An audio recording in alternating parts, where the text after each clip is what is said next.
We got a real slam going down. Welcome to the Space Jam.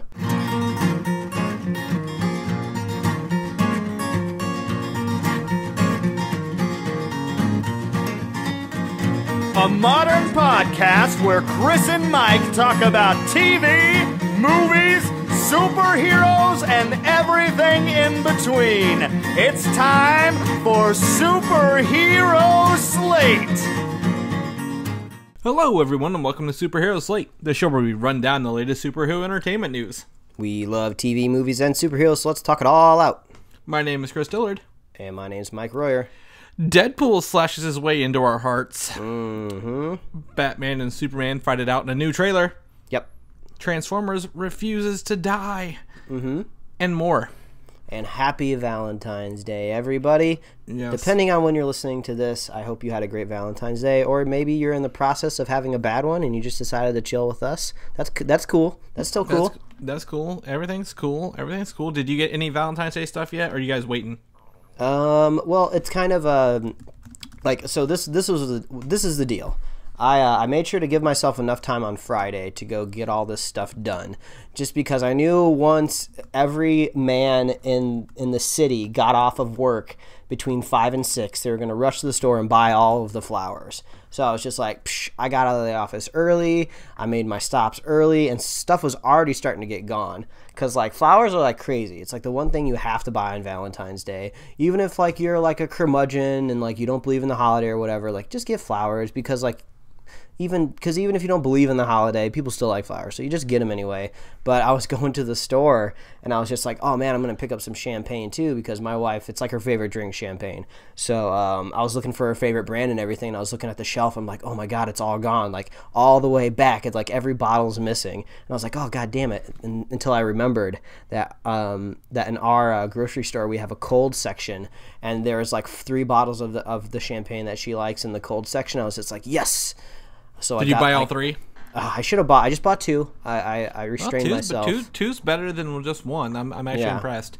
Yeah, but the only downside was they're freezing cold, and out here in California, you have to pay for a bag. You don't just get them for free anymore, which isn't a big deal. I mean, it's saving tons of plastic from basically being thrown away. But most of the time, they just assume you don't want a bag, so they usually have to charge you, like, I think it's like 5 or 10 cents if you want a bag. It's really not a big deal. But I'd already, like, swiped my card and pay for it and everything. So I was just like, well, I don't want to swipe my card again to buy one single bag. So I was, like, carrying flowers and, like, these 2 bottles of champagne out with, like, no bag. My hand's, like, freezing. I'm like, oh, God, how do I get my keys on my pocket to get in the car?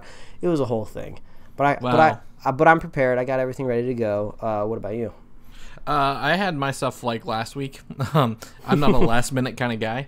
But I gave her a Harry Potter coloring book. Oh, no. Oh, is it like a new one that came out not long ago? This one's a couple months old. The second one just came out. It has does it have like a black and white cover on it, I think, and like maybe gold writing? I think this one's gold and red, and then the next one's green that just came out like last week. Yeah, it's one of the 2. There's only 2.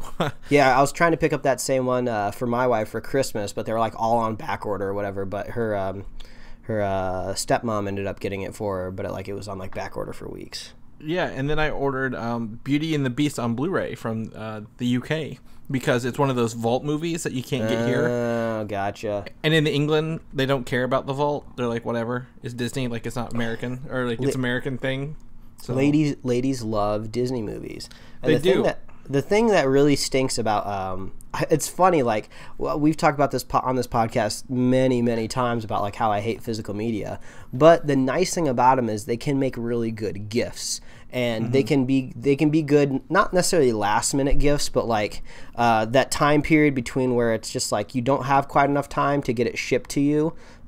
Even like the 2-day shipping or whatever, that's a little too much. So there's like usually like a 3-day window where it's just like, oh, you need to pick up a gift. So I was just like, oh, I needed to get a gift, and I was like, oh, a DVD or a Blu-ray would be really, really good. So I go to hunt down this specific one, and then I realize like this movie's like 5 years old.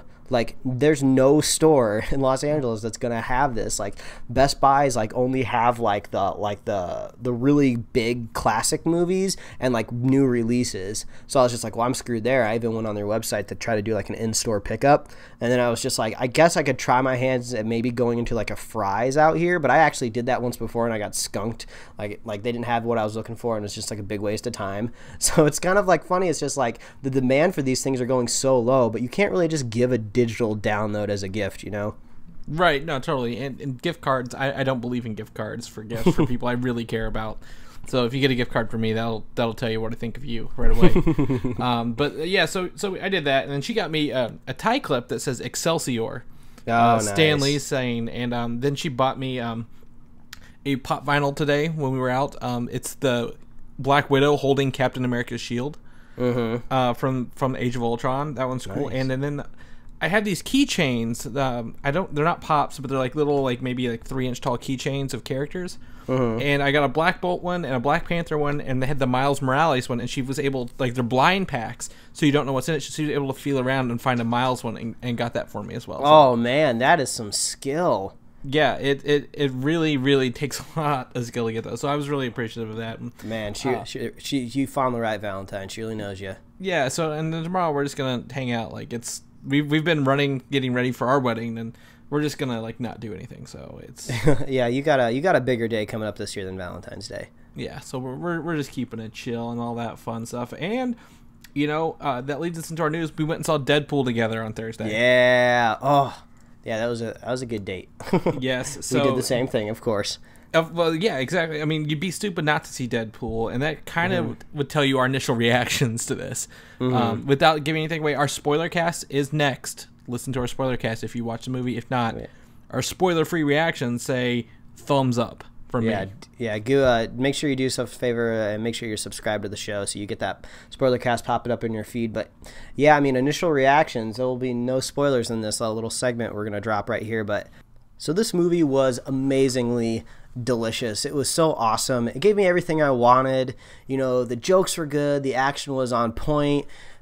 Everything about it was everything I wanted. The movie went the step above everywhere it could have gone. They were like, we're Deadpool. We're not going to do like the common thing in a superhero movie. We're going to do something different. And you can really tell they used the license of the rated R movie to just do everything they wanted to do. It was almost like they had like a free pass. It was almost just like someone said, you're going to get this one chance, do whatever you want. If it works, things are going to be amazing. And if it doesn't, there'll never be another one of these again. But I had such a great time. I'm going to have to see it again for sure, but I think this cracked my top 3. It was definitely amazing. A different... I don't want to use the word amazing for sounding too generic, because I think this movie is above amazing. From the minute it starts rolling, like, I think this is one of the funniest movies I've ever seen. People claim Marvel has, like, you know, their Disney comedy films, but this doesn't even compare to those. And at the same time, it's very bleak. Like, you know, there are brutal, like, decapitations and dismemberments and violence galore. There are even points in this time, like, it's, you know, rated R, so 17 plus here. There are times when I don't feel I was old enough to walk into that movie because it can be vulgar and it can be childish, but that's what you expect out of this. Like, that's what was so beautiful about it. My thing is here that I took one of it's actually my fiance's sister went with us, so there was 3 of us because our husband was out of town. She had no idea what was going on walking into this movie, and it has become her favorite movie ever. Oh, that's awesome! Walking out, like, she went to pick her husband up at the airport last night at like 11 p.m. and was trying to figure out how they could get to a showing before they went home to watch it again. And I'm like, good awesome. Lord, that's how you know a movie is good, when it appeals to people who have no idea who the character is. Yeah, I mean, it says everything that you want it to say. And yeah, I just don't want to go into too many more details, because I definitely don't want to spoil this movie for anybody, you know, in case they didn't get a chance to see it. But I couldn't recommend this anymore. I think anybody's going to like this movie. I even have a couple friends that don't notoriously like superhero movies. They kind of think it's not necessarily below them, but they just don't really, they're not on board. But I think this movie would make just anybody just ecstatic, because it pokes fun at superhero movies in general, and it's just like, I think people would enjoy that. Yeah, it's a no holds barred kind of film where anything can be sent up and roasted and poked fun at, and then at the same time, this movie in itself, I think, just to say, it has a lot of heart. Like, it's not all about the violence and the humor. It's got heart for the characters, and that really puts it up there. I mean, in my review for Comic UI, I praise it as one of the better movies of the year, and I think it's like the Kingsman was last year for us. Yeah, it's Kingsman like February came out of nowhere and blew up, and this is the same thing. It's like I would love to see this trend continue. Every February we get just a stellar rated R movie that's just not like this standard schlock and fare of just like, random action movie type deal. This was above and beyond, and I loved it. Totally. So do we want to talk current box office stats now, or should we save it for the spoiler cast, you think? Let's talk about it now. This is the news, and I would say that is news. Okay, so right now, initial predictions for this movie were making about $70 million. After Friday's record-setting opening of $47 million for a rated R movie. For a rated R movie, it is looking to make $130 million for the long 4-day weekend. Oh man, I hope so. I think we've talked about this before on the podcast, if I don't remember right. I want this to beat The Passion of the Christ so bad. I don't know if it's possible. I don't know if it technically has that world cultural experience of faith, but that'd be amazing. Here's a fun fact. It beat Days of Future Past opening weekend in both the UK and France. And Days of Future Past, that's an X-Men franchise that's pretty well known. It was a #1 movie in Taiwan, and I believe if it's in Russia, it was up there, a top leader for Russia as well. But what really sticks out to me is not only is it rated R films, if it gets 130 million, that puts it among the top 10 comic book movie openings ever. That's awesome. And I think that just goes to show you that, I think honestly this is going to be a big deal for rated R movies. Back when we were just kiddies, before we could even see rated R movies, rated R was a selling point. They wanted to get those swear words and violence in the movie so they could get the rated R rating, because that's what brought people to the theater. That was a big selling point until all of a sudden they realized they needed that younger audience to start swarming the theaters to pad the giant budget that they had for this movie.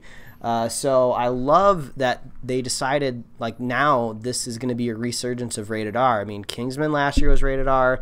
Deadpool. I just want to know what's going to happen next. Maybe we'll get some of those darker superhero movies, like that Dark Justice League movie. Maybe that'll be rated R. I think that's a bit of a stretch, but who knows? I mean, I love it.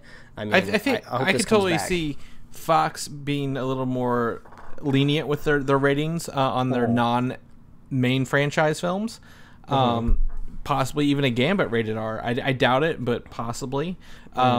Also, what I think is funny is Guardians of the Galaxy and Winter Soldier, two of my favorite movies of 2014, only made $95 million each their first weekend. So this just goes to show you that even though Winter Soldier, again, one of my favorite Marvel films, it made less money, this is holding its own with these movies that it kind of has really nothing in common with. Yeah, and I think it's due to many things. I don't think it's just because it's Deadpool. Right. I think there's many factors that are bringing this all together. The marketing was great. This is a rated R, movie, a superhero movie. So it's kind of, I don't want to say first of its kind, because we all know about Blade, but Blade came before any of this was a super mega phenomenon when it came to superhero movies. So this was this is in the height of their powers, as some people say. So there's just so many things that just brought this movie up to a head. So I'm curious if a Deadpool sequel will be able to recapture the magic when it comes to opening weekends and box offices, but I hope so. They're going to have to find more ways to be creative with that marketing next time around. Well, what's funny is, the other, when you speak of Blade, the first rated R superhero films, Ryan Reynolds was in Blade 3, playing Trinity, he was. Which is not rated very well. That was his first superhero film, and this is now his fifth one. So between Blade Trinity, Wolverine Origins, we know that was a flop. Green Lantern, which was another sucky movie, and R.I.P.D. is another comic book movie. Oh yeah, I forgot about that. This being Ryan Reynolds' 5th film, and he finally got through. He broke through. I think it owes a lot to the fact, like, Ryan Reynolds, like, this is a project of love. This isn't a studio making a movie to make a movie. It's like they wanted to make it. The leaked footage got it made. It's not like it's this isn't like the Marvel and the DC films. Like, we're pushing towards a cohesive universe. They're like, we really just want to make Deadpool. Will you let us make it on a lower budget? Exactly. And it owes a lot to that. And I think you're right. So yes, we would recommend it highly if you want to go see it. Which leads us into what you were just talking about. Before the movie was released, Fox has announced they greenlit the sequel. Yeah, for Deadpool. We are getting more Deadpool, which is amazing. I do my best to avoid reviews about films before they come out, but I accidentally glanced the Rotten Tomato rating before the movie came out, and I knew it was going to go down a little bit, because ratings are always high before the movie comes out, but then they start to, like, kind of even out a little bit. But man, even still then, I was like, oh, this is gonna be good. And then they greenlit the sequel, and I'm like, okay, this is all going very, very well for this movie. I haven't even seen it yet, so I'm super stoked. Yes, Deadpool 2 is coming out. They want to bring back the original crew. The writers, Ryan Reynolds, they're working on getting, I think it's Tim Miller back as the director. So, I mean, if the crew comes back for a sequel, I think that's going to be awesome. Bringing these people back who have such a firm grasp on the character and know how to make it fun and action-packed, honestly. But they also said it's not likely to take that Fantastic Four 2 slot of June 2017 like we previously kind of felt it would. Keep it in February.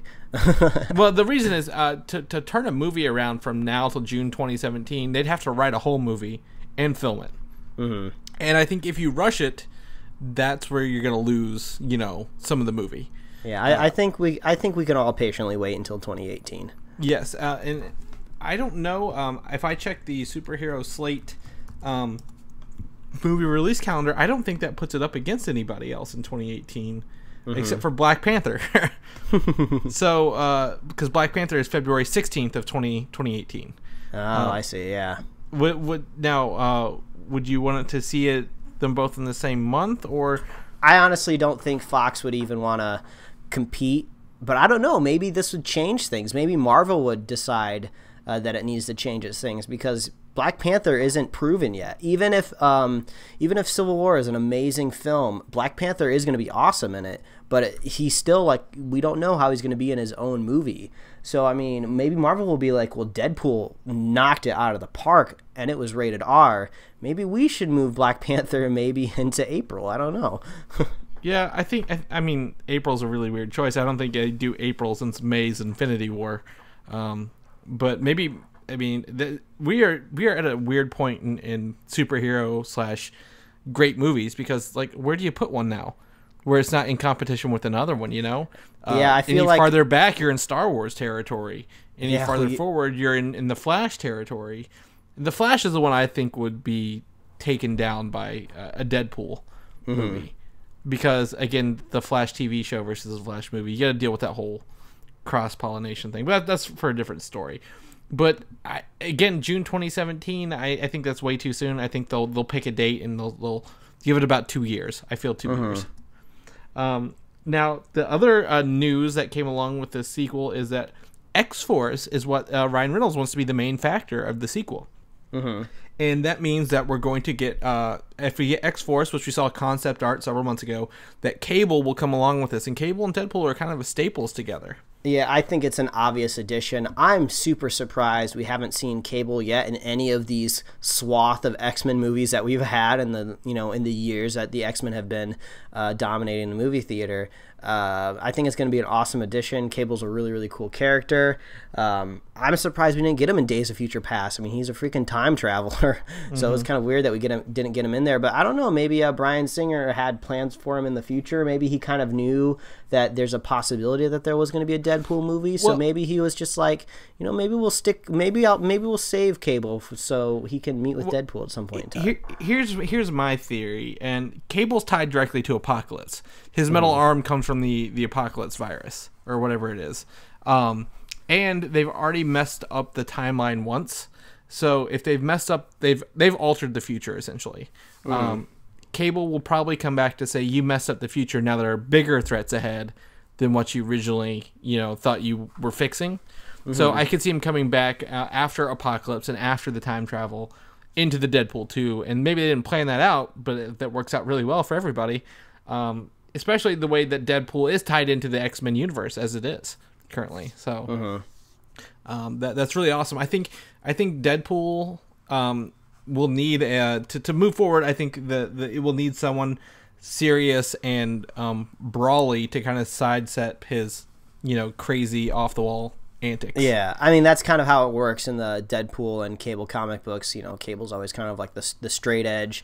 Deadpool's always the wacky guy. It's the combination that always works. So we got a little bit of that in the Deadpool movie that we just got. So we know it's going to work out well.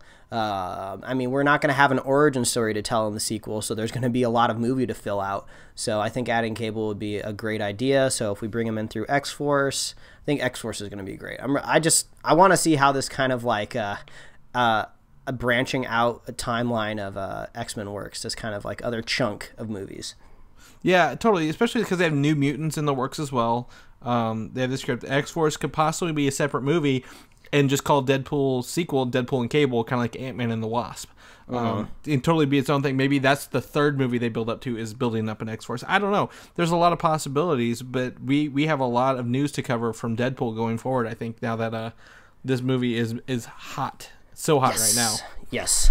Not as, I mean, better than Zoolander 2, and that's not the way I thought it was going to go. So, in the meantime, now that Deadpool is done and over with, we've seen it, and we'll probably see it some more, we have to focus on the next movie, Batman v Superman: Dawn of Justice. Yeah, and I was not expecting to get another trailer, but we got one. We have officially trailer number 3, and let me tell you how boss this trailer is. Yeah, this is where anybody should break their rules when it comes to trailers. Normally, I wouldn't have watched this trailer. I mean, this is what trailer. I mean, technically, it's kind of trailer 3, but they're calling it, I think, trailer 4. There's the this is technically trailer 3, but we have the Comic-Con footage, which is technically like a 0.5. Yeah. So usually I would not be going this far into it. I'm not even entirely sure I'm going to watch any more Civil War trailers. I think I've got enough of that movie. You have one. You have 1.5. The Super Bowl trailer is like half of a trailer, so I think 1.5 is definitely enough for me. So anyway, back to Batman Superman. We talked about this earlier this week in private. This should have been the Doomsday trailer, and we never should have had that Doomsday trailer. Yeah, this should have been this should have been trailer number 2, straight and foremost. And trailer number 3, I mean, just erase the second one. Forget it ever happened. Watch this one. This is the one that gives you Batman fighting Superman for the majority of your 2.5 minutes. Yeah, I mean, there's just like a little bit of Lex Luthor in it. There's not a whole lot. We get an extra shot of Wonder Woman kind of like diving. I think that's the only real action shot we got new of Wonder Woman. But the best part of the trailer was obviously the opening. Yes, so the first, I think, maybe 30 seconds is an introduction to how Batman handles his bad guys, I guess, now. Yeah, clearing a room. Yeah, does he clear a room? I think it said there's like, 30 people in there, 20 or 30? And he comes through the floor, which was fantastic. And how he takes them all out. Honestly, I think he was hitting them harder than I've ever seen Batman hit bad guys before. Yeah, it was brutal. It was amazing. We got a little bit of his Batwing in there too. But it was like the Batman movie I had always wanted to see. I mean, The Dark Knight was a good film, but even people that love that Dark Knight franchise still kind of dog on Nolan a little bit for his kind of lackluster fight choreography. That fighting choreography was amazing. So, we'll just have to see if Zack Snyder can make the story just as compelling as his action. But at least we know that that part is going to be amazing. Yes, totally. And then it follows up with a lot of Superman and Batman kind of like, showing the opposite sides here. And that's really what we needed to see. Like, your title is Batman v Superman. Where is that actually going to come into play? And I think the moment that sums it all up is the very last moment of the trailer, when Superman goes to hit Batman and he stops him, like full on with a block, like he holds his arm up, and Superman is just kind of in shock because the only person who could ever, I guess, oppose him before were the other Kryptonians, and this guy in this metal suit just kind of stopped him. So I think I just. This is a trailer I wanted that didn't give anything away and didn't this built my hype up. I'm ready to watch this movie now more so than I was after I saw the second trailer, because that kind of just hit me at a low point with the movie. Yeah, I'm really hoping this was in response to all the criticism they got. It came out really quick. It came out really quick. I didn't expect one, I guess, so soon after trailer 2, but we're almost a month away from the movie, so... Yeah, now no more. We have what we need, and I think they know that. So I'll have to look out to buying my ticket soon. This will definitely be another Thursday night showing that I'm going to catch. I'm super excited for it. I'm just hoping we don't get another Man of Steel on our hands. I need to rewatch that movie. I need to give it another shot. So I can kind of get into the context of the universe again. But that's the best part. That's the best part about doing a countdown of the DC cinematic universes, because all you have to do is watch Man of Steel. So, but the newest thing is we talked last week about the Turkish Airlines commercials during the Super Bowl for Batman v Superman. In the meantime, they released actual maps of Metropolis and Gotham through Turkish Airlines. Kind of showing off kind of what the cities look like. Apparently, they're only, I think, 10 miles apart. Split apart by some sort of body of water, because as you can see is on each map here, Stryker's Island is 5 miles east and west of each city. Oh, yeah, I can see that. So they're only 10 miles apart, which I don't know, in the comic books, that doesn't feel very right. I don't think that was it. But I'm not too familiar with the geography of the DC universe, but I always under the assumption that Gotham and Metropolis were definitely East Coast cities. So I always imagined them being in close enough distance to where like a billionaire or a man that can fly could easily get to them pretty quickly. So I was never under the assumption that they were a country apart. But see, my one was New York and one was Chicago.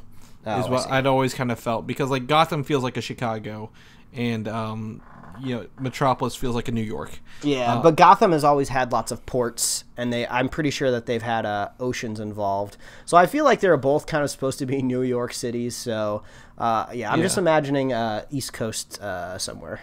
Yeah, it's hard to, because I mean that a benefit for Marvel is they use real places. We know exactly where they are, and. DC doesn't. So take a look at these maps. They were provided by the Turkish Airlines. Not a whole lot you can glean from them, but you can catch some Easter eggs here and there on them. They're fun. Yeah. I would love someone to reach out to us to kind of let us know if Metropolis and Gotham are kind of fluid in the DC universe. Do the writers just kind of put them wherever they need to put them to tell their story, or are they like concrete, set in stone? This is where they always are. But I think that's probably a question for someone that really is really deep into DC. So if anybody knows, feel free to write us. Let us know. Tweet at us. Yeah, or definitely like a quick Google search might give us what we need. Yeah, totally. So I'm excited for Batman v Superman now with the new trailer. Are you still watching Arrow? Yes, I am still watching Arrow. I am almost up to date with all the CW shows. I'm kind of behind on Legends of Tomorrow, but I think that's due to kind of the quality of the show. Okay, all right, well that's fine. I'm not watching any Arrow. I'm watched full 1 and 2, not 3 or 4. However, they were reported this week that they can no longer use Deathstroke going forward because he's in use at another project. Well, I think that means movies for sure. Definitely means movies. A big rumor right now is that Scott Eastwood is playing Deathstroke in the Suicide Squad, and he's kind of like an undercover kind of role. Gotcha. Because Scott Eastwood's a big actor, they haven't really said who he is yet. And I think maybe saving some character reveals for the actual movie would be a smart move for that. However, I find this news rather interesting because Deadshot from Arrow, he was part of the Suicide Squad there, and later on in a Earth 2 episode of The Flash last week, but he's in the Suicide Squad later on this year. So why can't they use some characters that are in the movies, and why can't they use some that are? Like, I'm really confused. Yeah, I almost don't think. I think it's just all up to just some person. I don't think there's like rules set in stone that like this means you can't use this person. I feel like there's just some executive that says like, okay, you're only using Deadshot in this kind of alternate universe, and he's not really Deadshot. He's just kind of playing a different person. It's just the actor. That's fine. That's no big deal. But they're like, oh, Deathstroke. Well, we're going to be using him in this movie. He's going to be a big character. Like, no, you can't bring him back up in the show. But I almost have a feeling like, if Deathstroke somehow dies and is gone forever in the movies, like the executive will be like, oh yeah, you can use Deathstroke and Arrow. But I mean, I have mixed feelings about it. Specifically with Deathstroke, it's not that big of a deal. I mean, Deathstroke was already pretty heavily in Arrow. I mean, he was in basically all of the flashbacks of season 1. I don't remember if he was in season 2 or season 3, but he was the main villain of season 2. Okay, yeah. So I mean, he's made his mark on the Arrow show already. So it's not like they'd be retreading on the past if they brought him back up, but they don't necessarily need him. But at the same time, I'm just like, well, this kind of sucks because now I know if there's an awesome character in the movie, I'm not going to be seeing him in the show anytime soon. So I think that kind of like is a little bit of a stranglehold on a TV show. And, you know, TV shows, you know, they already have the challenge of beating a budget, and now you're telling them they can't use characters. I mean, it's just like just let them do what they want to do. No one's going to get confused. See, I don't think there's. I think Deathstroke is like the one rule because Katana was in Arrow and she's in Suicide Squad. Mm-hmm. Deadshot. I mean, they call him Deadshot in the Flash, so I can't rule that out either. But they use Katana in Arrow quite frequently. Yeah, I mean, I think there's some very weird conforming rules. Like if it's in the movies, you can't use them. Like it doesn't feel like it's like, well, I want to save Deathstroke for something else. But like you're right, he had his time in Arrow. He doesn't need to come back. Yeah, I mean, that's why it just comes down to it's just like one like head executive. It's someone in charge that's saying, nah, we can't use him. He's too much of a big deal. But I feel like, oh, Katana's a smaller character because Katana did pop up in Arrow just the other week. I mean, not for very long. But so I think it's just kind of like, they're flipping coins is what it is. Yeah. So. Like they're like, hey, can we use this character? I don't know. Let's see what the coin says. It's Two-Face. Two-Face is running the show. That's what it is. That's DC, right? Mm-hmm. I'm right. I'm always right. Yeah. Guardians of the Galaxy Volume 2, something I'm really looking forward to. Yeah. Has started production. I mean, they're doing pre-filming right now, which is essentially filming but not actual filming. Like they're not keeping it. It's like kind of staging stuff. The money is flowing. Yes. And we have our first look at the director's chair / a tentative logo for Guardians of the Galaxy Volume 2. Yeah, even though it does kind of look tentative, I think it kind of looks cool. They have that little script kind of written over it that says Volume 2. When I look at it, I'm kind of almost thinking of like a trade paperback or something like that. So it's just like, oh, this is Guardian of the Galaxy Volume 2. The next one will be called Volume 3. Like I know that I feel like they might be trying to play off the cassette tape deal. But I kind of like thinking of them as books. So the first thing I think of in my head, even though I don't want to own the physical media, I'm almost hoping that they retrograde and go back with the other film and call it Volume 1, and then maybe we can get like this nice little like trilogy pack, you know? Yeah, I think, I mean, Marvel has a weird system. Like, this is one of the first movies that has a 2 in it in a long time because they've been using these subtitles as like standalone movies. So it's definitely a different feel, but I see where they took it from the cassette writing, and I think we'll see it get polished a little bit more as we go forward, but not tweak a whole lot from here. Yeah, I mean, I still think there's a slight chance that the name of the movie could change. I know that they've kind of set it in stone, Volume 2, it's been all over everything, but I still feel like it could change. Maybe the subtitle for this movie is going to be a reveal of a character or something like that, and they want to make sure that they have that character fleshed out in a trailer or something before they come out with a new subtitle. Because it does kind of irk me a little bit that all these Marvel movies do have subtitles, you know, like their actual stories, and then this comes along and it just says Volume 2. It does seem kind of strange. Yeah, I think the issue with that is there's no Guardians of the Galaxy like story name / arc that like really sticks out like Civil War. Like they didn't like the only event they were in is something that's tied with Fox characters. So I think that might be like the hardest part for it, but oh well. Well, also while we got this image, James Gunn confirmed Thanos is not in this movie. He will not be in Volume 2. I don't think we'll see him at all unless it's post credits. Yeah, I think that's okay. He wasn't really much in the first one. I mean, it was kind of cool seeing him there just because hadn't gotten much of Thanos before that. But I feel like he's a little bit too dominating of a role. He kind of like he sucks all the attention to himself, and I think if we move it over to a different villain, I think that's fine. I think it was fine that he was acknowledged. People know who Thanos is. He's not some dark power in the background running things. Like, people know he's powerful in the galaxy. They just, Earth doesn't know it yet. So yeah. Also, they confirmed there's probably no Infinity Stones in this movie either. So I don't expect to see any in here, despite the fact I was saying Time Stone. Yeah, so it makes you wonder how they're going to tie this in to the Infinity War then, because I feel like the actions of this movie kind of have to have a reaction to Earth. So I'm kind of curious if Earth is going to be involved in this movie at all. I mean, they can have Earth involved without doing an Infinity Stone or Thanos, but I guess that's where his dad's really going to come in, since his dad has been to Earth. Yeah, we might see. I don't know. I honestly have no idea where this movie's going, and I think that makes it that much more exciting. Since we're, I think, 14 months out, and they're already filming, so maybe we'll see some stuff.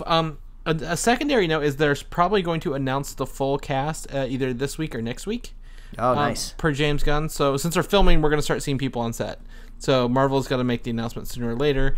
We're going to get we've known that one girl, I can't think, something Plementoff, is probably Mantis. I'm still pulling Mantis. And then Kurt Russell was always rumored to be Star-Lord's dad, so we might hear something about that this week, if he got it or not. Yeah, I don't know about that, but we'll see. I mean, that's how it's been. Like, that's the industry reports for the past 6 months, so wouldn't be surprised if it was. In the terms of space, Star Wars The Force Awakens, that's a thing, right? You like Star Wars? The Lego game is confirmed to be canon. I wanted to touch up on this since we talked about it last week. So anything that happens in the Lego game is official story.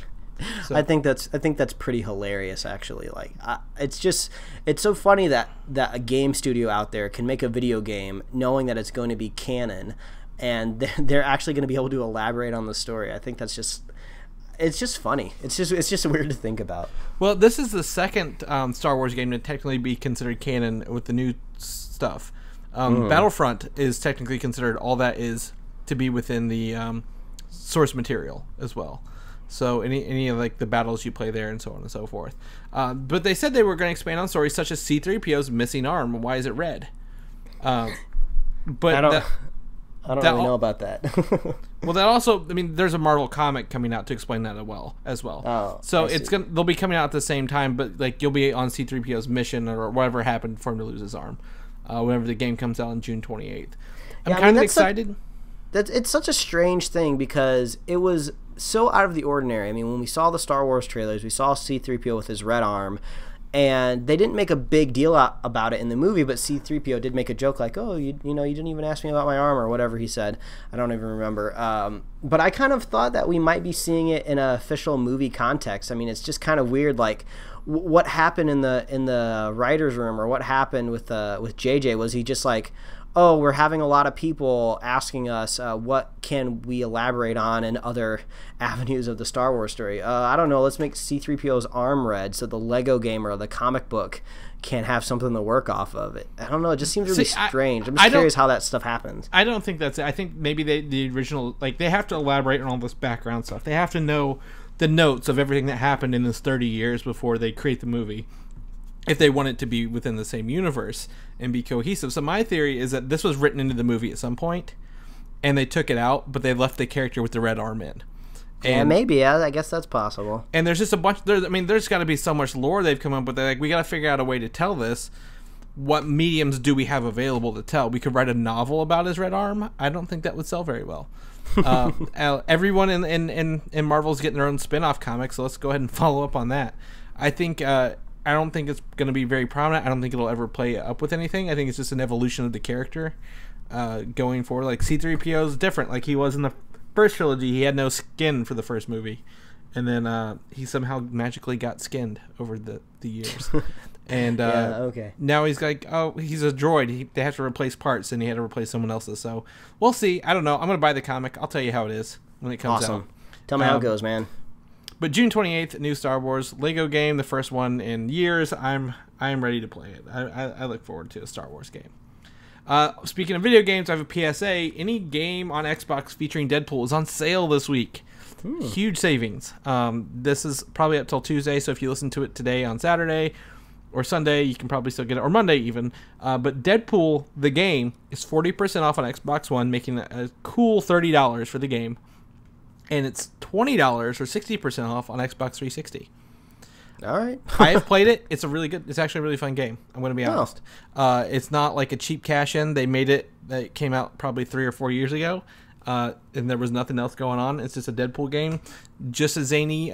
Wolverine makes an appearance. Other famous X-Men make an appearance in it. And it's really fun. How really could good. you not play a video game if someone describes it as zany?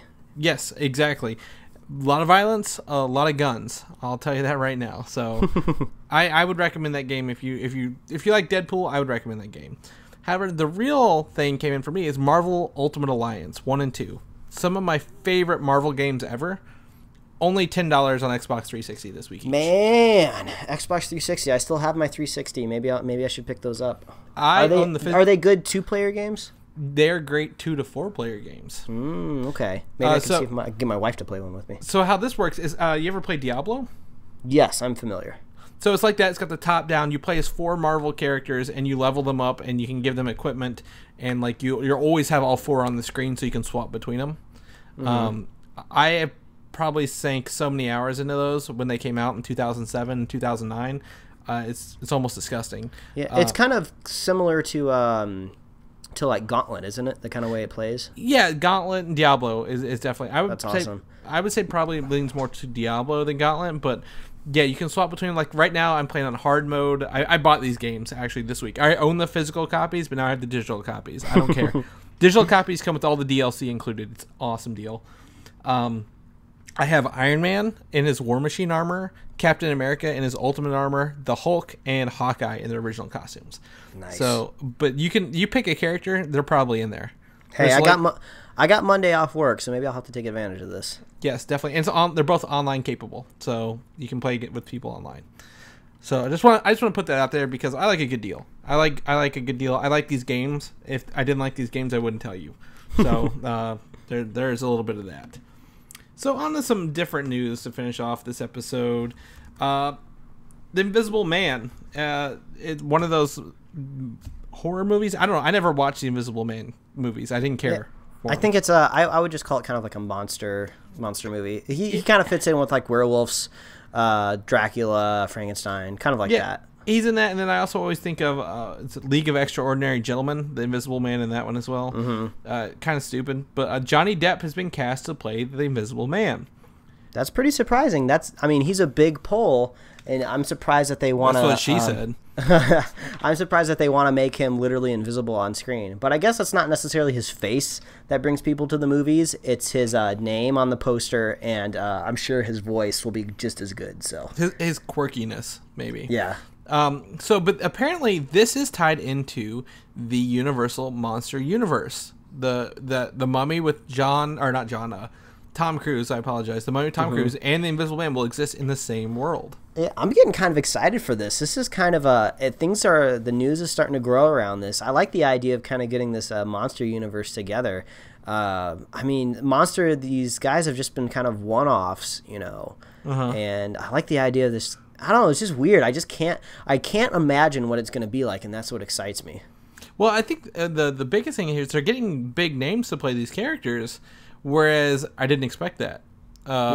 Tom Cruise in The Mummy makes sense, but Johnny Depp as the Invisible Man, okay, they got 2 very, very big pull actors here. How can they do this? Yeah, the only thing that makes me a little worried, I'm not 100% sure on this, but wasn't that movie I, Frankenstein, wasn't that kind of supposed to be maybe the start of this? I don't know if it was a Universal property or not, but I know that movie sucked. That tanked. I mean, no one liked that movie. So I Frankenstein is a graphic novel based film. It wasn't part of a universe. Okay, I wasn't sure if it was going to be into this, but it makes me wonder if you can make if you're going to make Frankenstein possibly join this Universal monster movie.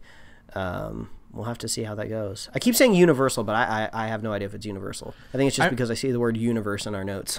I definitely think it's Universal who owns those. I mean, that would be a good question. But, yeah, so, I mean, no, that wasn't that's definitely something else, so don't worry about that.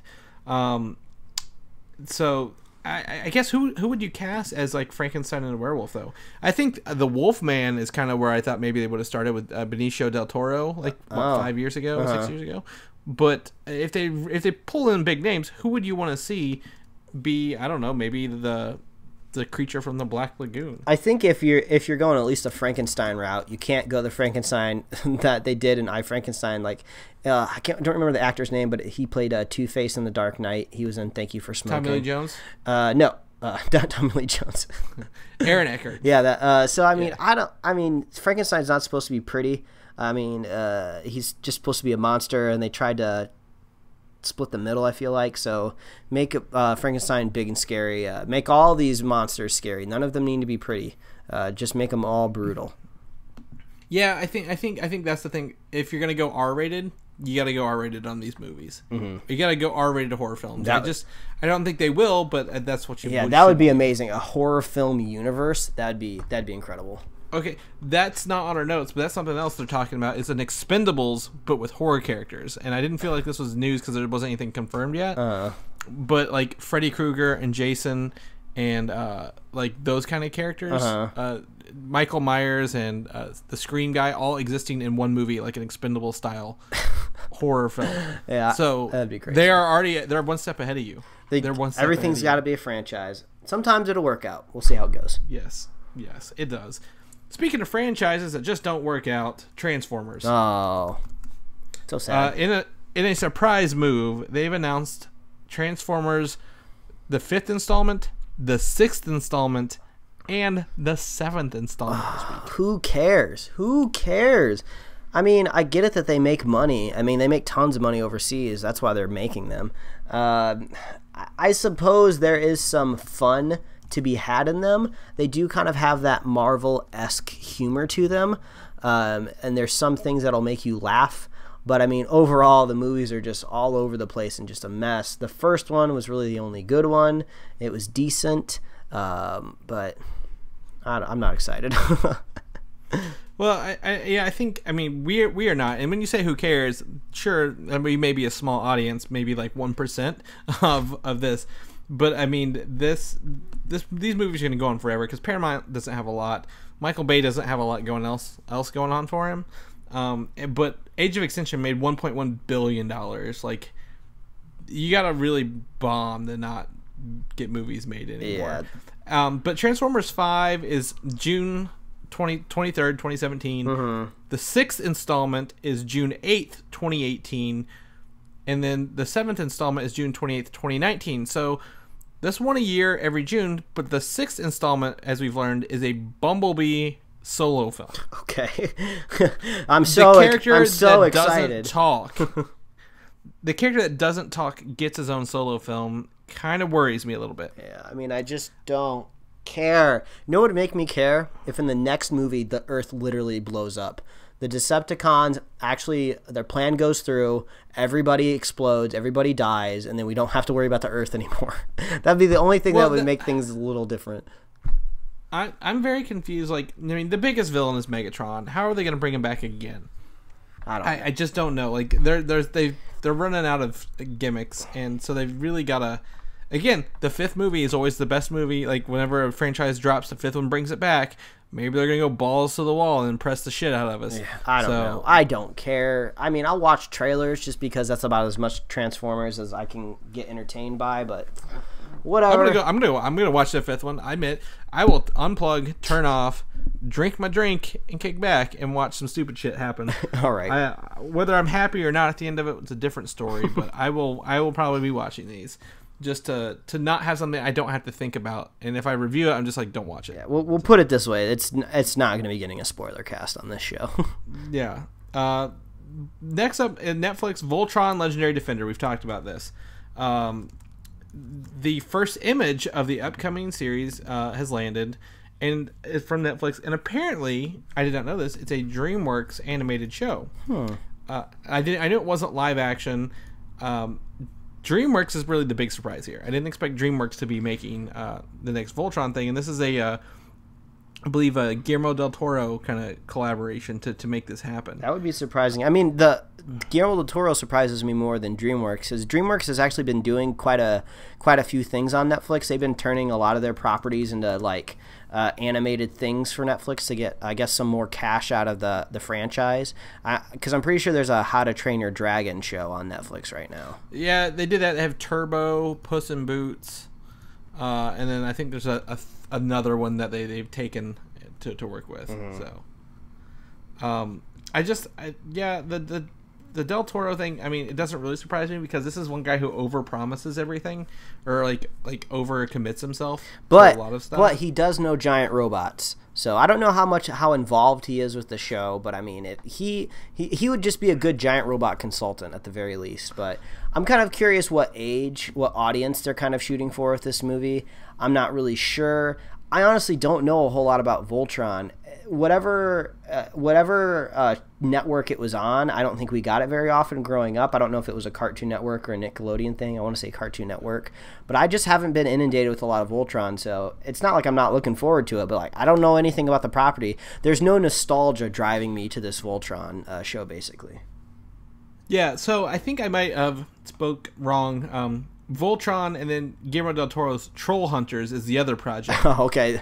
That's they're both Netflix and they're both DreamWorks animation. Oh, okay. So I think they announced them on the same day, and I think that's where I get confused. But I think I'll give you the benefit of the doubt. I mean, if Guillermo del Toro is walking through the offices, he might walk by the Voltron room and be like, "Hey, that's a good looking robot. Keep it up. You know, give me credit." Yeah. Yeah, maybe we'll hope so. But I mean, this isn't something we missed that Voltron thing. I had Transformers / Beast Wars, so yeah, I didn't care much. I was Voltron. A Beast Wars kid. I'm waiting for my Beast Wars movie. Okay. Yeah, totally. So Voltron, I don't know. We'll see. Maybe I'll give it a shot. I can't promise anything. I'm stretched out over too much as it is anyway. The hardest thing to do is keep up with all these alien films. God. Are they prequels? Are they sequels? I don't know. So Alien Covenant, the prequel to Prometheus, has talks of a cast member joining in the form of Danny McBride. So I'm assuming they're trying to get some humor in this. I could see him being either someone who is very cowardly and lives longer because he's very cowardly and mean, or maybe he's just like there like on accident. I don't know. I can't see where he fits in, but definitely an interesting development in the casting for this movie. He's a funny guy, so we'll have to see how that goes. Yeah, I'd watch him, and I'd watch that. So, as for the news, that's it for this week. I think we're gonna end it a little short here to get onto our Deadpool spoiler cast. Subscribe so you see that and listen to it if you watch the movie, because we're gonna break it down. Oh, we're gonna what we didn't talk about here, we're gonna talk about next. So.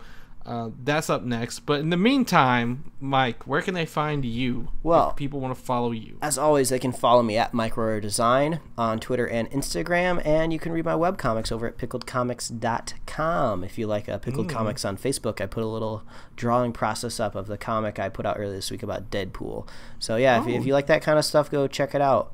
Chris, if they want to know what's going on with you, if they want to know if you're actually going to get married, if you're going to follow through with it, are you going to get cold feet, you're going to run away and escape into the mountains, where can they follow you to follow those developments? Well, if I become a mountain man, you guys want to know about it, you can follow me on Twitter at Valdan, VALDAN, put a lot of stuff up there, or go to comicui.com and read what I post there.